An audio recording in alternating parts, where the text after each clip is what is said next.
Meow. Sorry. Hello. That was Sebastien making some excellent car noises, which is a great way to kind of intro to this new video format we're doing. You can kind of think of it like a podcast, except it's on video, so you can watch us kind of act a fool on camera.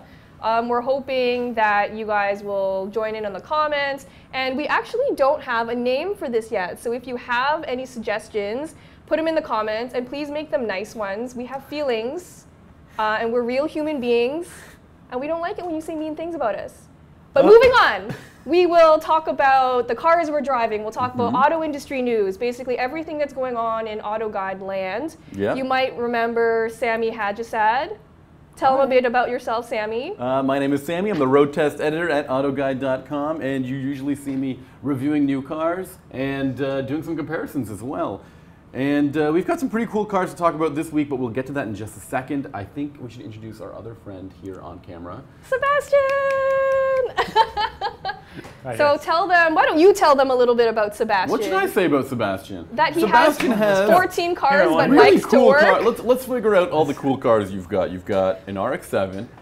This is my rotor. Yeah, you've got a Beetle. You've got a sweet old pickup An truck. old truck. I do. You've got a sweet motorcycle. Well, I've got a motorcycle. And you've got a press car this week. You've got a nice Mustang convertible. Mustang convertible. And of all of those cars, you decided to drive in today with a bicycle. Bicycle. That's Sebastien. Typical Sebastien. It's the fastest way to get downtown. There's no traffic on a bicycle. No judgment here, but let's get started. A little bit of judgment. A little bit of judgment. But let's get started. So we actually broke an important piece of news, and although everyone else might be stealing it without crediting us, we like to take credit for this. Our patent man kind of undiscovered. He discovered the patent for the Jaguar C-Pace. C-Pace. So that's just a new name that we've seen Jaguar is going to be hopefully using in the near future, or they're just protecting it for the time being. But I can see them actually using that. I mean, we've already got the I-Pace for the electric model, the E-Pace for their subcompact. The little Can one. I also just say that's a really dumb naming convention? That the I-Pace is the electric one and the E-Pace isn't? Would you call the E-Pace the electric one, and what would the I-Pace be? Obviously I would call the E-Pace the electric one. Why wouldn't you call the E-Pace the electric one? And then we've got the really successful and popular F-Pace. F-Pace. So where would a C-Pace fit in? I mean, we've already got like a compact and a mid-size. Jaguar's missing out on a 30-row crossover if they ever wanted to do that. So it could be a jumbo-sized crossover, which would jumbo Jag. But I think that's the J-Pace. Yes, which breaking news, we just also got the news that that's going to be a that's a trademark. J-Pace. Yeah. So they went from E, F, I, C, potentially C, and J. And J. They skipped a few letters. I wonder if we could spell anything with all that. Like, you know how Tesla spell out like sexy, if Jaguars spell out something else? Okay, but wait, we still got to get back to the C. The C might not be so I think C will stand for like coupe crossover. So it'll be like an F-Pace, but with like a sloping roofline and like a coupey crossover. Or they can take the convertible Evoque and put a Jaguar badge on the yes, they should 100% do that. Yeah. just a look of disapproval from Jodi.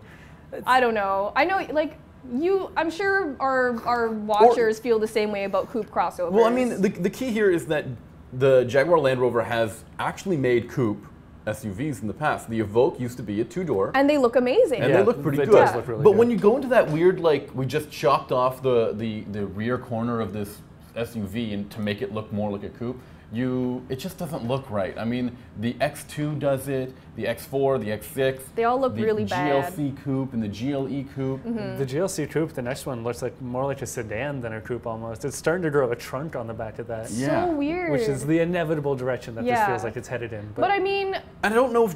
Jaguar Land Rover is known for excellent design, so let's not... And Ian Callum is like a genius when it comes to design. So if anyone were to do it right, Jaguar could do it right. And they've won a bajillion awards over the past few years for their design with their new vehicles. Not just Jaguar, but Land Rover as well, like the new Velar. Yeah. So I can see them doing something really clever with whatever this C-Pace is, if it's going to be a more stylish or sporty crossover. Yeah, I dig it. What do you think? Well, it's what all the Germans are doing too, so it feels like it's inevitable that they're going to try and make a coupe SUV, Q8, GL, as we say. But I do think that they will focus on making it actually pretty. Yes. Because Land Rover makes like coupe SUVs. They're kind of the first to do it, and they're probably the best at doing it. They know what they're doing. They actually when look it comes good to instead of all awkward and bulgy everywhere. Yeah. So look forward to another coupe SUV coming soon. The other thing that I wanted to talk about was Supra. Ooh. So I love this whole Supra process. It's taking a very long time to finally debut the production model, which if you don't know, that was sarcasm. I don't love this long process. It is taking a long time, and it's a very drawn out reveal experience. And the one that we saw in Geneva was a race car. Yes. And now we're actually seeing a race car, but it doesn't look anything like that race car we saw in Geneva. It's a genius move if you don't want to show what the car looks like to make it a NASCAR car. Yeah. Because then they all look the same. Yeah, that's the key here. This Supra is going to replace the Camry in NASCAR. And before, I know a lot of people are saying that that's so weird. Why would they do that? Is it any weirder than having like a Camry run in NASCAR? But the thing about NASCAR is that it was always about big sedans, which is kind of what the Camry's cool, why it fits in there. Right. But it's definitely changed, though, recently. And with Chevy's joining in with the Camaro, Ford's doing the Mustang, so it makes sense that they're going to have the sports car. I think it's way more exciting this way. Yeah, for sure. I would rather watch a Supra race than a Camry. I don't know if that little shell that covers the body of a race car makes the big difference on the track. It's about what goes on underneath all of that. For sure. It's just a name, really. Right. And it's so far removed from anything that's actually stock car. So it doesn't really matter that way. It's just the name. So why do they want to get their name in NASCAR? That doesn't make any sense. What does Supra and NASCAR have Because in the common? Supra was developed from day one to do motorsports. And so they don't really care like what motorsports it's doing, as long as it's racing somewhere, Toyota is happy. Yeah, look, but that's what sedan they say. chassis with a V8 that's with a pushrod No, V8. but beyond that, if the car was developed from the beginning to go racing, why didn't Toyota make it themselves? This is made in combination with BMW. Is BMW also going racing with this? Because apparently, if this car is made to go racing, BMW can do the same thing and keep up with the Toyota version of the car altogether. Yes and no, although they're very adamant that they will be very different cars. And BMW is not that great at racing. The 8 Series sucks. It's so big. It's so big. The big M8 meme is my favorite meme right now. It makes me giggle every time. It is so good, yes. But yeah, so NASCAR is a really big deal for Toyota because they really just use it to prove to people how American they are. Which in these days is a very important thing apparently. And so they do this big American race because Americans don't care about other motorsports. F1. Yeah, I mean, they just won Le Mans, but I guess no one in North America cared? No one cares about Le Mans. So Americans love NASCAR. Toyota has a massive headquarters in Texas. They hire a whole bunch of people, and a lot of their cars are built in America. And I think they use NASCAR to like, rah, rah, we're American too. Mm-hmm. Okay. I understand that there's another version of the Supra, racing Supra that's going to show up as well. So we're going to see it in NASCAR. It's going to show up at Goodwood, and there's a third undisclosed Supra race car that we haven't seen yet. And any ideas what that might? I don't know what that is. I don't know. Where's our motorsports expert, Sam? Yeah, we need our Sam. News robot is missing. Where would a Supra fit in? I don't know what series it would fit into. I mean, sports car racing seems like the obvious. It seems like a GTE dope, but it doesn't feel fast enough to go up against like Ford GTs and Corvettes. Absolutely. When the 8 Series is going against that. Right.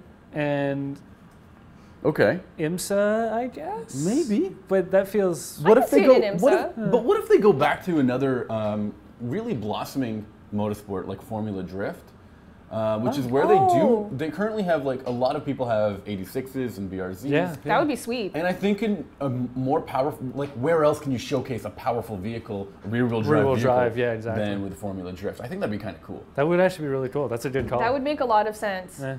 We'll see if Sammy's right about this, which I think he will be. Yeah? Are you guys looking forward to the Supra at all, or are you tired of do you have Supra reveal fatigue already? Well, I know from like the debut of let's go even way further back to the FT1. To the FT1 in Detroit. Until the actual day we'll see a production Supra. Yeah. That's like 2 years, no, 3 years. Yeah.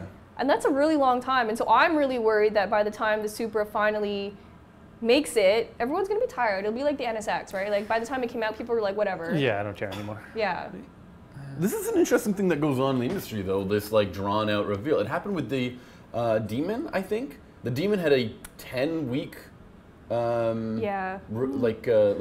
tease. Little Didn't teaser really- photos every week. And it didn't really hurt it. It seems to. I think it helped. Yeah, the but cars I think they set a bad precedent for the rest of the industry because now It's true. everybody else is doing that. Yeah. But- And Audi tried to do it with the Q8, and that was terrible. And Q8's also And I think so Jeep as ugly. well Q8 is just sad. It's I just think looks Jeep as sad. well did it with the Wrangler as well, if I'm not mistaken. But at least with Toyota, Toyota is known for. I'm okay with them taking their time because they're known for getting things right from the get-go. And I wouldn't mind them taking their time with this car, especially if it's a sports car. And there's so much that can go wrong with a sports car that the enthusiasts can say that it doesn't have X, Y, and Z. But let's be clear, the enthusiasts will say that it doesn't have X, Y, and Z because we're terrible. But they need to try to hit all of that, and they have to make sure that their messaging is straight from the get-go. There's a lot right? riding on this car for sure. So they have like really high standards. And it's to meet. expensive to make sports cars, right? Yeah, those So- hollow Especially carpet because- fibers are. Well, especially because like sports cars aren't a thriving market right now. Like anything that's not a crossover, it gets really hard to justify making it. And so like I'm just happy that it's there. Which is the funny thing, because you're right. But if you think about it, there are a lot of sports cars out there for, like, good chunks of cash. for good yeah. chunks of cash. You Like don't have it's to drop like 6 figures to get yourself in a sweet car. no, it's No. which is kind of heartening. Anyway, that was my good news feeling thing Yeah, that I yay, thought of the other sports day. I was like, hey, cars. there are a lot of sports cars. The automotive industry can be surprisingly dumb, and I love it for it. Well, I think we have a lot to look forward to. Yeah. I don't think it's all doom and gloom and like crossovers everywhere. No. I think there are some really cool performance and sports cars coming, and it's more for us to look forward to. So, Well, I'm going to continue this conversation by saying Speaking. crossovers everywhere. our next topic. So many crossovers. Let's talk about crossovers everywhere because they actually are everywhere. Yeah. Literally. And I'm going to bring up a small crossover that has been killing it in terms of sales. This is the BMW X1 that both me and Sebastien had a chance to drive last week. We took that chance and we compared it to another car. But let's focus on the X1. The X1 is the most popular small compact crossover luxury car. It's a lot of It's a thing. niches Yeah. that it's in. It's the Toyota Corolla of that segment. It is. Everywhere. But there's a lot to talk about with this X1. It's not very BMW. Well, because it's based on a mini chassis, right? So it has this front-wheel drive based mini Which platform. is an excellent platform. It's a lot of fun. To be fair.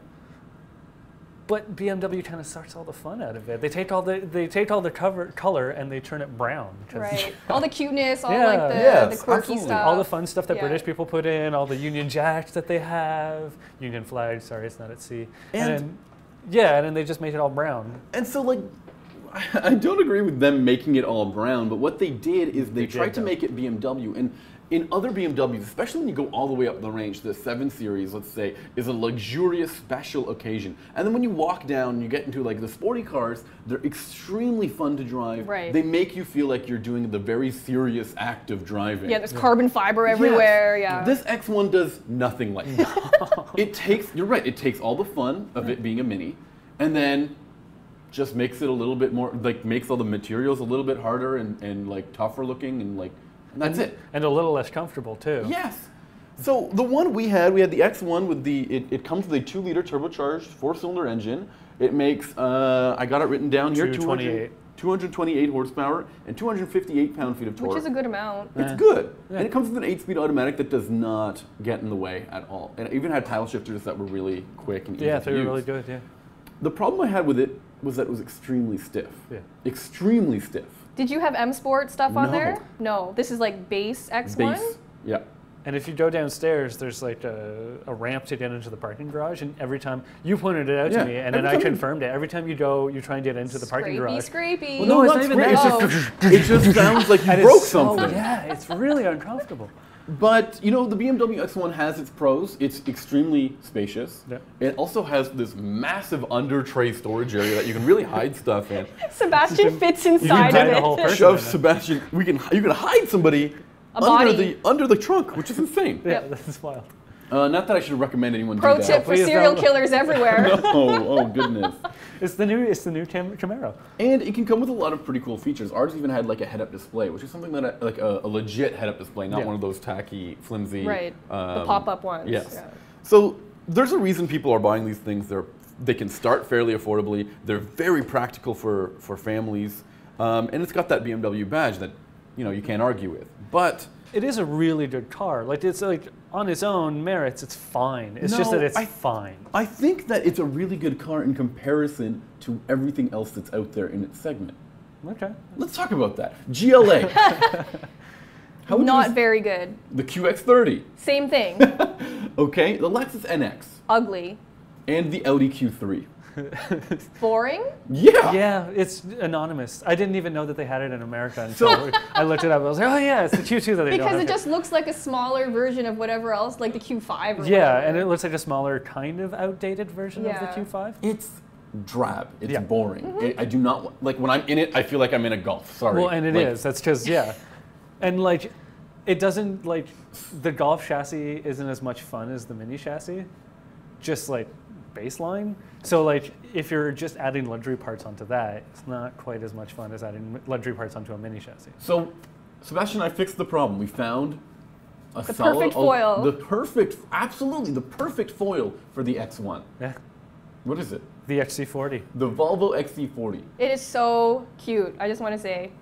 What made it weirder? Now let's talk about the design of this thing. It looks really good. It has a really nice proportions. It doesn't look bubbly in the weird way that an X1 or a GLA looks. No, it's nice and boxy, and I like that. Pretty cool looking. Ours also had the biggest wheels I've ever seen put on a vehicle. It's got 21s on a compact. Really? Yeah. It's such a small car. I know, they look enormous. They got dubs, more than dubs on these things. Okay. How crazy is that?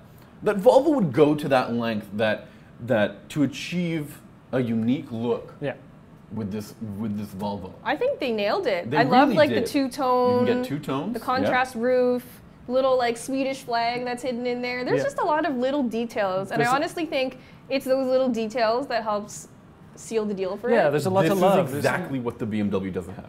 Because it's so anonymous. And it has like zero personality. No. Like the X1, and I would argue like many BMW crossovers have zero personality. Well, they're a victim of their own success, kind of, because they sell so many of them that you see them all over the place and they stop being special. It's like a 911. Every time you see a 911, you're like, yeah, whatever. Except that it has the track record on Nürburgring. Right. And you're just like, yeah, but who cares? It's 911 because I see them all the time. It's the same with the X1. The X1 is like, it's a good car, but you see them all over the place and they're really anonymous. I was actually joking with Sebastien. I'm like, if you park the X1 far away on a parking lot, and your friend was like, oh, what car did you come in here? And you'd be like, that X1. And you'd be like, it looks like an X3 or an X5 or literally any other BMW. But the XC40 is really unique looking. Yeah, there's nothing else like it. Which I love. Yeah. They don't adhere to this like stuffy corporate design language of all other Volvos out there. And you were pointing this out too. It manages to look butch without looking aggressive. It's not aggro. Because it could be separated. Yeah. Yeah, it doesn't have like sharp angles everywhere and sharp lines. Sebastien worked on saying sharp angles. Yeah, together we finally got it right. That's take 22, by the way. Finally.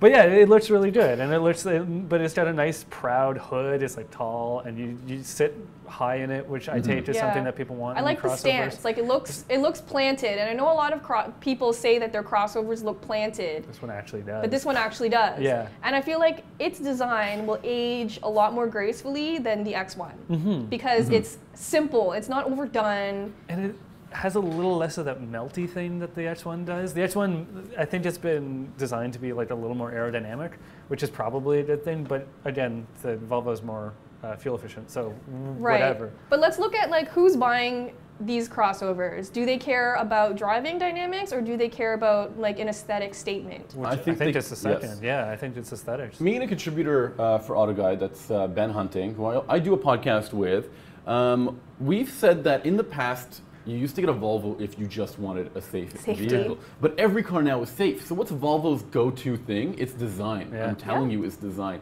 And inside the car is even cooler than the outside. Dude, I'm telling you, I handed it back on Sunday after driving it for a whole week. And on Sunday night, as I was looking around the car to make sure it was empty, I found another cubby that I didn't know was there between the seats. I was like, oh my God, there's more storage. It's so smartly packaged. There's a ton of storage areas. There's a cubby. There's a removable trash bin that you can put trash in or whatever you want. Which is a really great idea. The car was the cleanest car I've ever handed. I would just put candy.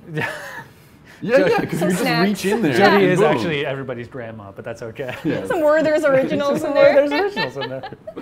And not only that, there's different materials in there. There's a very interesting material that I've never seen used in, I don't know if it's ever been used in the auto industry before, but it's like a carpet on the wall. Yeah, in the side. like A plushy inside, carpet, yeah. which is kind of neat. And it breaks up the plastic too. Yeah. It really hides the plastic Yeah, well. and it because adds some nice texture Yeah, and color, because I saw in some other XC40s you could make it like orange. Yeah, oh yeah, like magma orange or Yeah, something and it like looks that. pretty cool. Yeah, it looks really good. And then when we were doing our comparison, Sebastien also added that the Volvo, this XC40, let's talk about the X1 for a second, actually. The X1, what does it take, what does it bring from other the top of the range BMWs? Anything? Badge. Just the badge. Just the badge, pretty much. This and fewer Volvo, of those. This Volvo actually features items that are found in the XC90, in the XC60, and other bit higher end Volvos. Actually, Yeah. the infotainment system is straight out of the XC60. Looks exactly like it. And same with that really nice digital gauge cluster and some of the buttons on the steering wheel. Yeah. Cool. And they've been refined, so it's like they're the best they've ever been. So you feel like you're getting real luxury in a smaller package, Right. rather than going for the cut rate BMW, which is kind of what the X1 That's a feels good like. point. And just going back to the XC40 for a little bit, I know in previous Volvos that we've driven, so like the XC90, the XC60, the S90, all of those Volvos, we always found things that we didn't like that really annoyed us. Yeah. But it was also because those cars were expensive. So with the XC40, it's a cheaper price point, and so those things that annoyed us before, it can get away with now because it's not an expensive car. You can accept those things. Yeah. Yeah, for sure. That's a good point. Well, we've got that video and that review coming back onto AutoGuide real soon, so we won't spoil the ending. Yeah. But both of these cars are really good, and there's reasons to buy either of them. But Obviously. I think at the end of the day, me and Sebastien agreed on an overall winner here. Yeah. But you Jodi, can't guess what that is. But Jodi, while we're talking about crossovers, you also had yourself in a pretty small one. Yes, so I was in the Hyundai Kona last week, and I'm actually convinced that it is maybe the best subcompact crossover in its segment. And it's because it does everything well. And so if you look at all the other competitors on the market, they do one thing really well, and then they fail at like everything else. That's right. Yeah. So like, I don't know, Honda HR-V, massive cargo capacity, looks like a beam, slow AF. Yep. Okay. Absolutely. Ford And the EcoSport. interior design is really like It's drab. It's really It's no boring. fun at all. So EcoSport, bleh. Chevy Trax, they're both just very underwhelming, like half-assed efforts. Yeah, it doesn't really- Let's see, CX-3 looks amazing, drives amazing, is not that roomy, doesn't have Yep. a lot of passenger kinda- or cargo room. Okay. Toyota CHR only comes in front-wheel drive. That's right. But it looks really cool, but the interior features are really lacking. And it's slow. And it's also slow AF. So Hyundai Kona, I feel like, has everything. Like, it's just a really complete package. It drives well. I like the way it looks. Some people think it's pretty ugly. I agree with you. I think it looks funky at least. I mean, like, I think looks it's funky. different. Yeah. It's not ugly enough. Like, the CHR, people would be like, oh, no. Like, Yeah. it's just a hard no for some people. Sure. But I feel like the Kona, it's also not anonymous like the HR-V. Yeah. It's not divisive.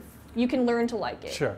Also, it comes in like really cool colors. Mine was lime green. I think that's really cool. They do a lot of little details really nicely. I want to talk to you about the design of this vehicle because when I first saw it, I was like, oh yeah, that's a small crossover. I really thought it would be, in terms of interior space, along the same lines of the CHR or the CX-3. But Right. when I got in it, I was amazed at how much space this car actually There's has. a lot. So it has less than the HR-V, but pretty much more than anything else. Like headroom is still Yeah. reasonable in that car.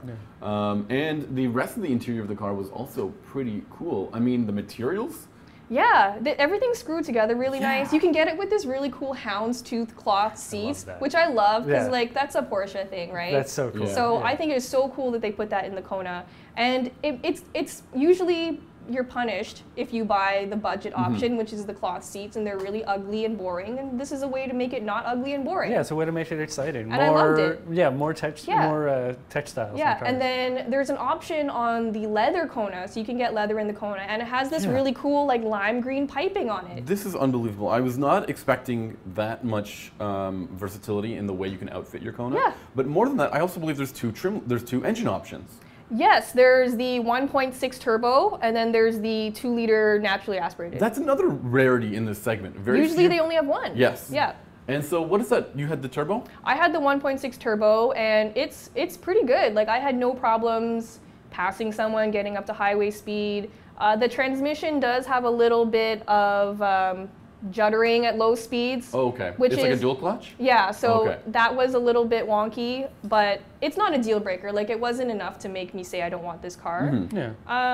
But yeah, I love all the details. Like, they have a little available head-up display, and it is one of those fold-up ones. Yeah. But it actually has really useful information in there. Like, it tells you when there's someone in your blind spot. Yeah, I've So been you don't seeing have more to cars actually doing do that, this, yeah. and I think that's really cool. That's a handy. It's just feature. really useful because then you could look straight ahead and just glance down and know that there's someone in your blind spot without So you don't having have to look at the mirror. Yeah, so you don't have to have to move your head. So you at can all. keep your eyes on the yes. road, which is nice. The other stuff it does, you know, it has a hidden storage compartment in the trunk as well. Cool.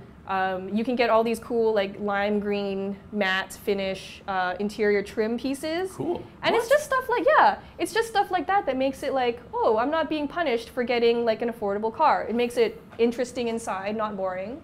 Well, we were talking last week that it was so good that we wanted to invite you over with the X1 and the XC40 because I don't think it would have beat those cars, but it's Pretty like damn show close. you're such not being punished for having. It Yeah. feels almost as good as those Look, cars. fully loaded, the cars that me and you tested were almost 50 grand. Yeah. Your car, Tops out at like 35 or That's something like insane. that. It's it's a great deal. And it has everything feels- that I want. The only things that it doesn't have is adaptive cruise control, which some other cars in its segment have, but some others don't as well. Okay. And the other thing is it only has one USB port, That's- which these days I feel like is crazy. That's a weird decision. That feels Right? like, that so doesn't if feel like an somebody's omission. using Android Auto or Apple CarPlay, like nobody else can use. That's else can right. charge their phone. Yeah. But they do have two of those cigarette lighter adapters. But I'm like, just give me That's more very USB interesting. ports. Yeah, why do we need the cigarette lighter adapters? Nobody uses Yeah, I those, know. Well, right? only reason anybody uses them is for USBs. So Exactly. Right, that's I mean, so like, weird. So it is a little bit weird that way. That is weird, but okay, I gotta ask you guys, how many plugs do you have for that cigarette lighter? Like What do you mean? how many items do you have that you own? Oh, that use a with- cigarette Yes. lighter? None. None. Zero. Zero. You've been driving since when? A long time. And you have nothing that could ever go in there. I used to have like one of those Garmin GPSs, Okay. but nobody uses those anymore That's anyway. right. And the ones you can buy now are also USB powered. I feel like the only people who would have something to plug in there who's somebody who's been driving for a long time and has accumulated all of these ridiculous in-car people. gadgets. I remember the one time that we played N64 in my friend's Suburban. That's sweet. Through all of the adapters. We had like plugs in all of the adapters running, like the TV and the N64. And So that's sweet. But I imagine that was a million years But I ago. imagine so. that the Kona is not being catered to experienced older drivers who are getting their it seems like a first car kind of purchase. Yes and no. They do target a lot of older folks who enjoy like a higher seating position because it's easier on their hips and their Okay. back and whatever. People who are downsizing, who don't have Empty kids nesters, at I house guess. in the Honestly, home anymore. that's the people I hear talk about it the most. Yeah. They're the ones who seem to be considering it to me. As So empty maybe nesters. these people do have a lot of gadgets that use the cigarette lighter. Maybe. Tire inflators, that's another thing. That's for true. For all your basketball That's needs. right. That's true. But yeah, I was really impressed by the Kona. It drives well. There's a lot of cool tech inside. And I like that you can personalize it a lot. I've been hearing a lot of good things about one of its competitors, the Nissan Kicks. Yes, I haven't driven the Kicks yet, but Craig Cole drove it, and he was very impressed. And he's like a very hard person to impress. Oh yeah, he's a critical thinker, that's yeah, for sure. and he was really impressed by the Kicks. So I'm looking forward to seeing what that has to say about the Kona. But again, like we mentioned, it only comes with one engine option, a naturally aspirated 1.6 liter, not even the turbo one that was found in the Juke. So that's already something that's losing against the Kona. Yeah, I also think the Kona is, I'm already seeing a lot of them out on the road, and so the fact that they arrived here faster than the Kicks might already be enough to seal the deal for which one gets sold more, just because they had that extra lead time. Yeah. I am noticing that there's a lot of Konas out there, and they're in the most Boring colors? Yeah. Yeah. For a car that has a color palette that seems very exciting and energetic, I'm seeing a lot of grays and A lot of blacks. blacks. I saw yeah. 2 white ones the other day. And I wonder why. It's so crazy because it comes in that awesome lime green, like a a red, tangerine yeah, and an orange, orange, like yeah. a really cool blue, but nobody's buying them. I also want to point out that one thing that really annoys me about the Kona is the fake hood scoop. Oh. It's yes. just plastic. Yeah. Honestly, though, I think I would just punch it right out. I do think it looks good, though. I think that it's a nice design feature. I like the way it looks. I just wish it was functional. Yeah, exactly. It's annoying that it's fake. Yeah. But I'm very anti-fake air vents. fair. It's one of my biggest automotive pet peeves. It is kind of, yeah, it's writing checks that you can't cash. Exactly. Yeah. But other than that, like, I'm pretty happy with it. But there's all sorts of, like, every car comes with like fake garnishes to make it look sporty or Grills aggressive. are mostly fake too. And, True. yeah. Grills and spoilers and scoops and all sorts of things. So, like, Speaking of spoilers, though. yeah, I had one that was actually functional in a car. Both me and Sebastien actually drove the same car again. Yeah. I'm talking, of course, about the Subaru BRZ, and this is the TS, which Subaru says it can mean two things: tuned by STI or Trackstar. They didn't decide which one they want. I think tuned by It's STI is open to legitimate. interpretation. You know, it's whatever you feel like. I want to And- call it Tofu Service. Sprinter. Yes. Tofu Sprinter. And Tofu delivery. And this is an interesting car. It's a limited edition version of the BRZ, which they do every year. Yeah. This is limited to just 500 units. And it comes with a lot of track-oriented upgrades. So it's got this adjustable wing. Two It's wrenches? two, yeah, basically you just need a wrench and Yeah. well, two wrenches, yeah, as you say. And then you can switch it, flip it down so that it actually does something. Woohoo. It's got bigger 18-inch wheels with really good tires on them. I think this is the most important upgrade to the TS. These are Michelin Pilot Sport 4s, which are pretty solid tires. It also has more bracing, it's more stiffer, it's more responsive. Cool. And the interiors have some pretty cool features as well. It's got, SDI badges, nice red accents. It also looks amazing driving down the road. Like, just following you yesterday when we were driving and you were kind of like just juking in and out, I was like, damn, that car looks really good driving around. Does it look better than the normal BRZ then? Yes. I would Yes. argue yes as well. Why? It's that What is big ass it? wing. It's the wing, it and helps the and- proportions. It makes Yeah.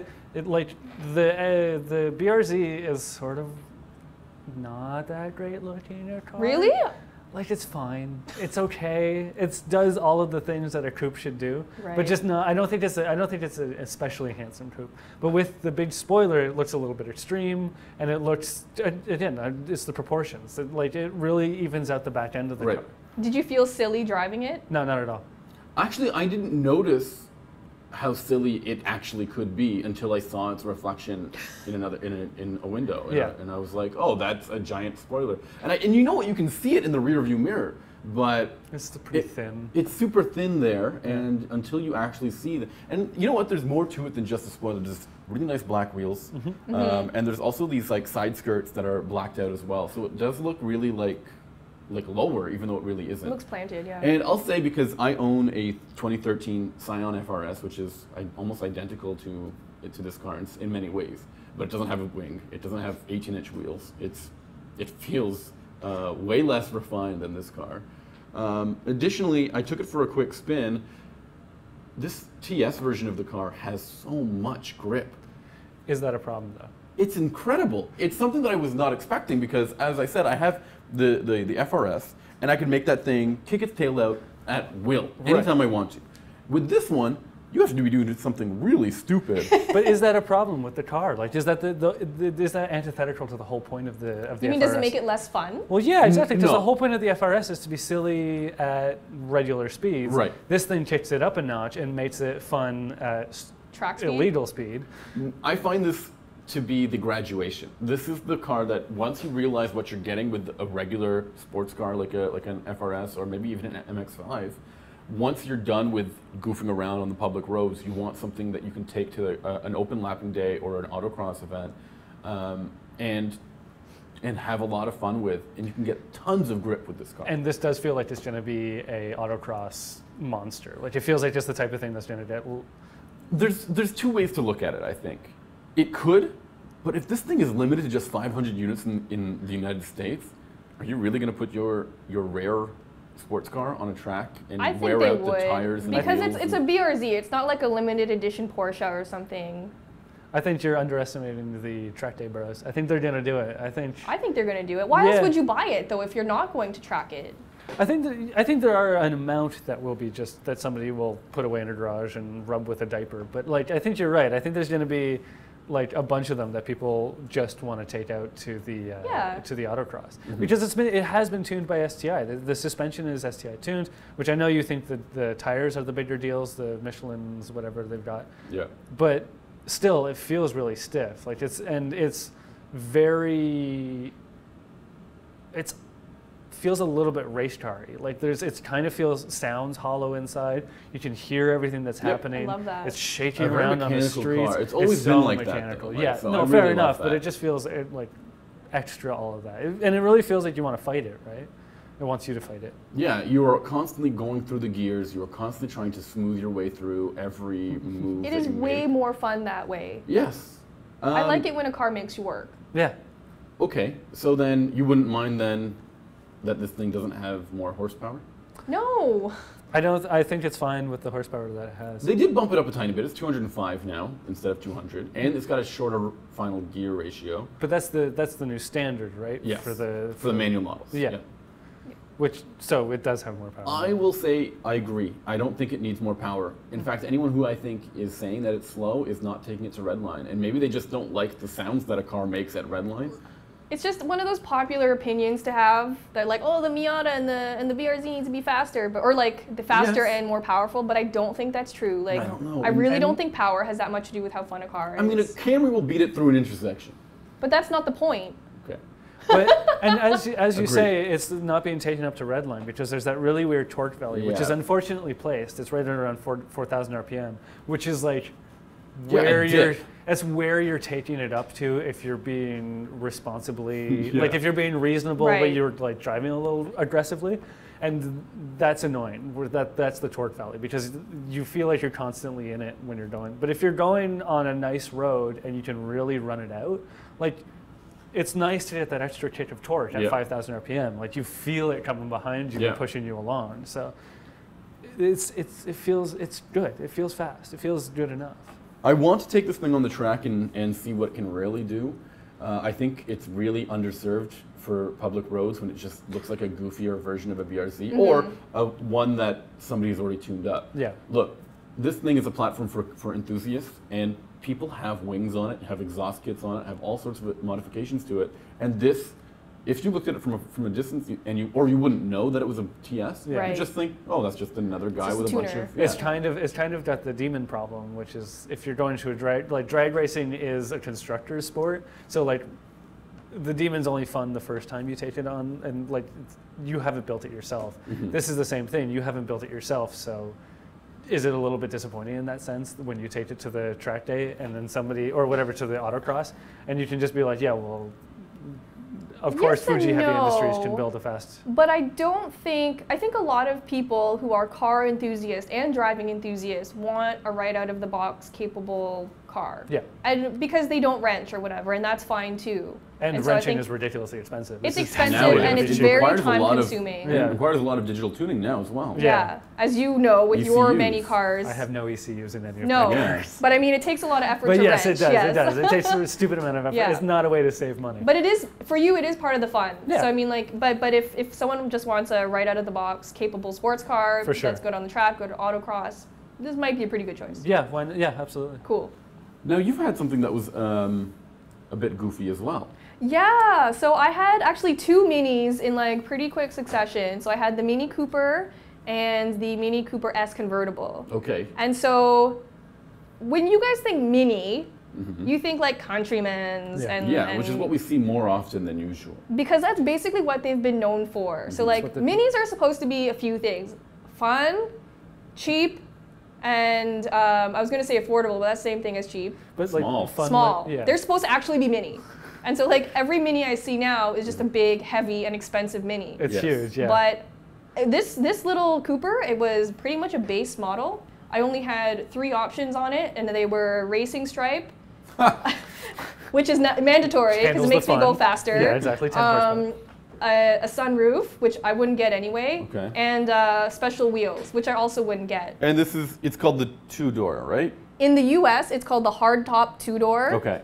In Canada, it's called the 3-door. But it still has the same amount of doors both ways. Same amount of doors overall.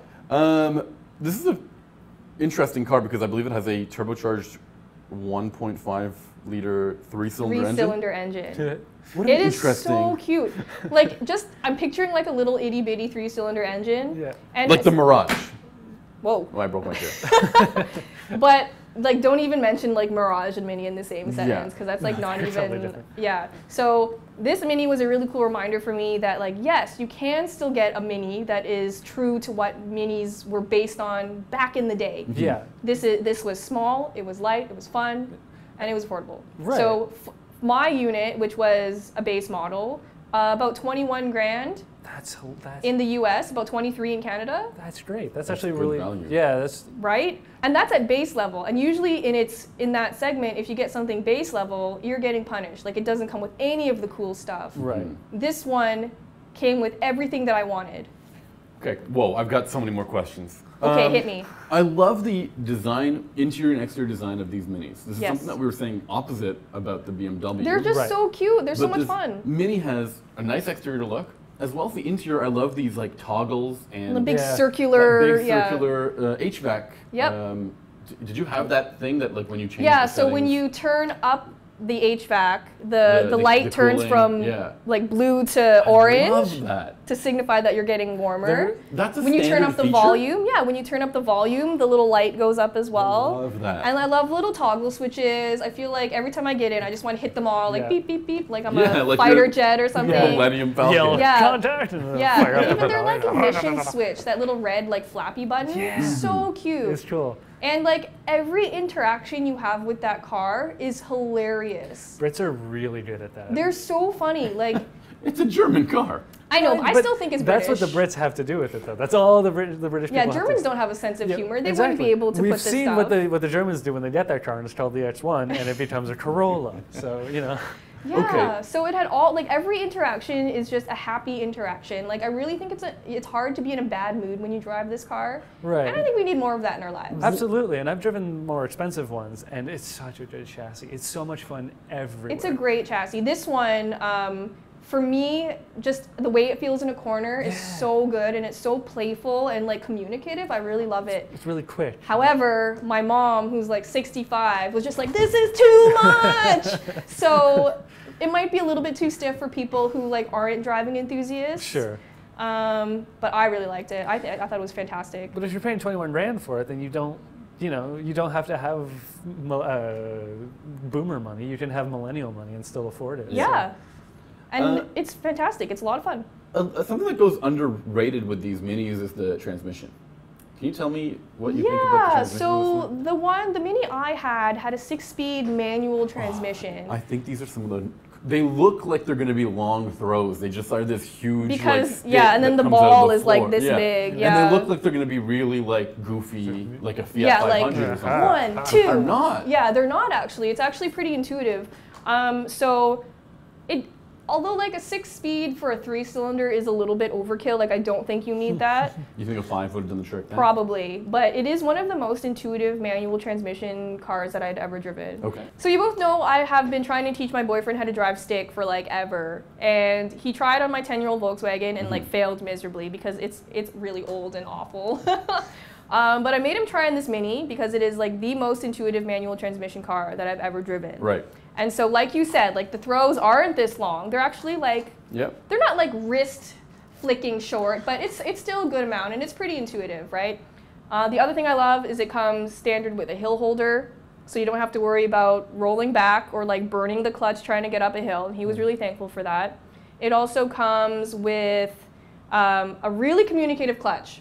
It was excellent. There was like pretty much no deadness in that clutch. Nice. Yeah, that's And it had a really crisp bite point, which he really loved. Cool. The thing that I loved the most, and he didn't really appreciate this as much as I did, but was auto rev matching downshifts. Oh, that can be a huge help for newbies. Yes, clutches. but that is to me like the best innovation to manual transmissions since a hill holder. I think that's pretty. I like it more than a hill holder. I actually stall more on a hill holder than Really? anything else because it just weirds me out that the car is not moving when That it's not expect rolling it. back. Yes.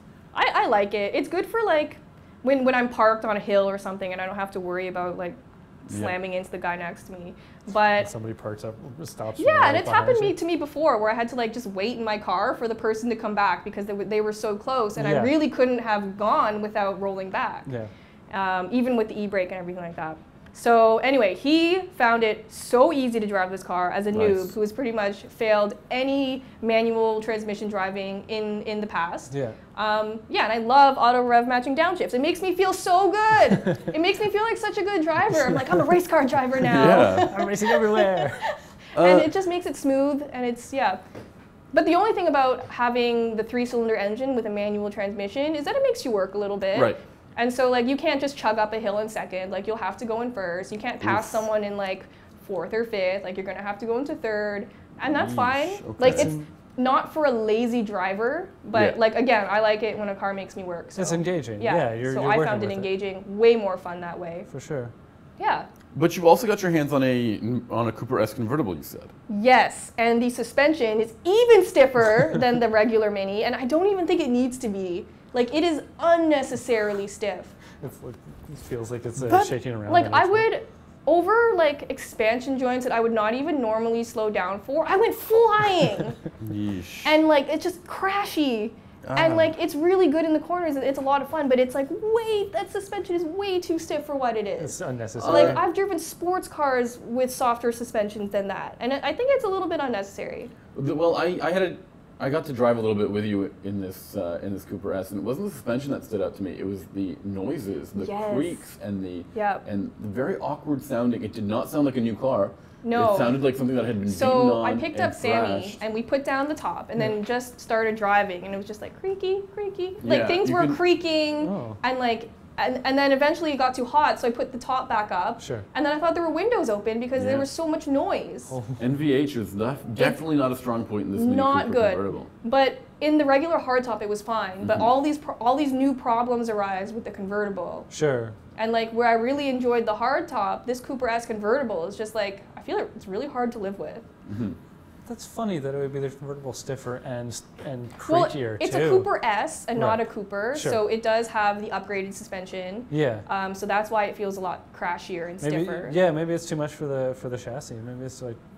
Yeah, and it just felt like all the plastic hadn't settled or something. Everything was creaking. Yeah. And they have a lot of weird design touches. Like I went to lower the roof, and the little metal button that you use, it was burning hot because that car has been sitting in the sun all day, and I have no more fingerprint. Perfect time to commit a crime. Right? But that seems like an obvious failing. Like if the button burns your hands, for a convertible, you're going to want to put down the top every time you get in. Yeah. So if you don't park in the shade, you're going to have no fingerprints left. Huh.